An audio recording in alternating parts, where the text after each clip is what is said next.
is going to make an appearance in this one, I can tell. Yeah. Look at this, it's just like West Ed.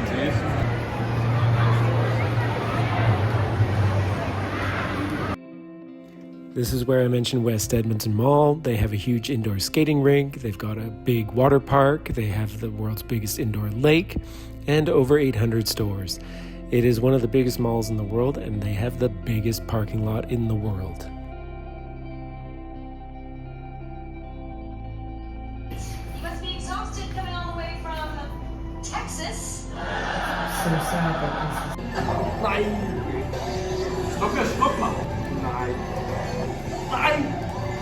my god, this is insane.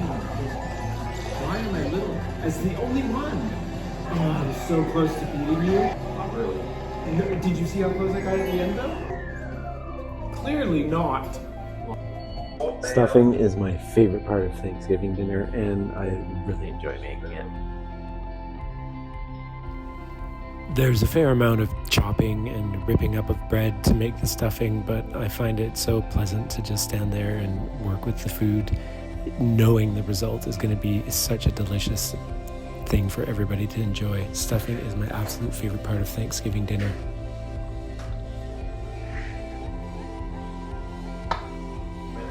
Got some butter melting in the oil, the onions and celery are ready, there's the chicken stock, and there's the breadcrumbs. Look at that sizzle. I'm gonna spice the bread and then we're gonna put in the veggies. But I put in some oregano, I put in some thyme, but the most important thing, sage, and lots of it. I totally remember being a teenager and standing with Grandpa and him making the stuffing and teaching me how to do it. And then also the gravy. The gravy's the best, and Grandpa taught me how to do that too. One of the problems here in Denmark is finding turkey. So what we do every year is we just get some big fat turkey breasts. Our first year here in Denmark, when we did Thanksgiving, we ordered a turkey at the butcher and got a glorified chicken. We're also trying something new this year and experimenting with a little bit of mayonnaise on here. We won't tell anyone until they see the video, but this is something we saw on some cooking show, and I don't know, mayo's like butter with egg. We'll see. We put both the Canadian and American flag on the table because we are celebrating our Thanksgiving right in between both the Canadian and American one. We've made it on to Grandpa's gravy, which is gonna be the most delicious thing in the world. I love it.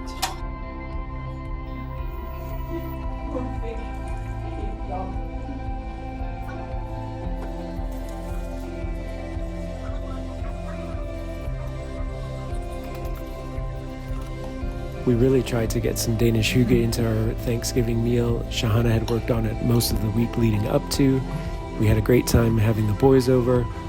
We had apple pie, we had pumpkin pie. We watched Top Gear, not Top Gear, the Grand Tour, the final episode, and then we sent the boys home.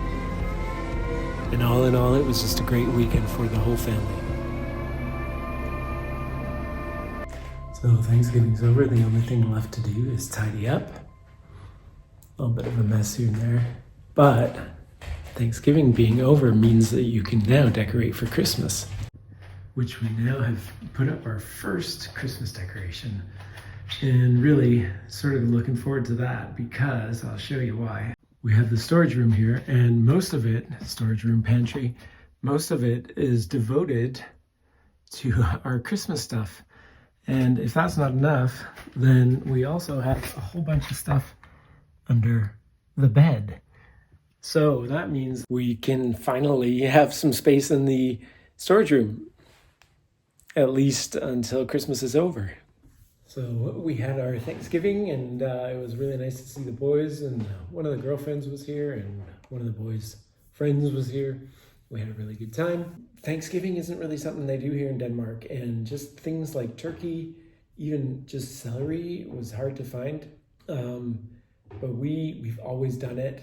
What we had to do our first year, I can't remember if it was Thanksgiving or Halloween, but we actually had to grow our own pumpkin because you couldn't get pumpkins, and then made our pumpkin pie from absolute scratch. The first year we were here, Denmark didn't have all those American holidays like Thanksgiving and Valentine's Day and stuff. And I remember seeing an ad for you could actually buy some pumpkins at a certain supermarket. And they said this year Halloween falls on the 28th of October, to which we were, surprised. But they've since gotten with it, and like you saw in the last video, there, is Halloween all over the place. The kids don't really go out trick-or-treating. I think they're kind of starting to, but it's organized, and you have to like plan on Facebook groups and stuff where they can go. I've never had anyone come to the house. I don't know if Shahana has, but it didn't happen again this year. But I think they're starting to get in on the Halloween thing. Thanksgiving will not be something they do. I think that is so North American, So I'm just going to stop myself right there because I just saw online that the Hard Rock Cafe is offering Thanksgiving dinner on the 28th, 29th, and 30th of November. And so I guess I'll have to eat my words, and maybe it'll attract a bunch of Danes, but my guess is that it'll be a bunch of North Americans coming for Thanksgiving dinner, which could be totally fun. I'm not in town on the 29th and probably won't go the 30th, but maybe the 28th. Or I find it hard to get in contact with other Canadians. Not that I need to. The Americans are just more vocal on the social media, and there's just more of them. So, we don't hear from many Canadians. We have one Canadian acquaintance who's back in Odense, but there's not much contact. The next thing we get to do and decorate for and turn on some light for is Christmas. And you did just see what I did a second ago. In December, we're going to go to London, and I'm definitely going to show you our weekend in London when we get to that. Other than that, I hope everybody's good. I hope it's a little lighter where you are. It's 4:30 right now here in Denmark. It's absolutely ridiculous. But don't forget to like, and also please subscribe, and I will see you next time.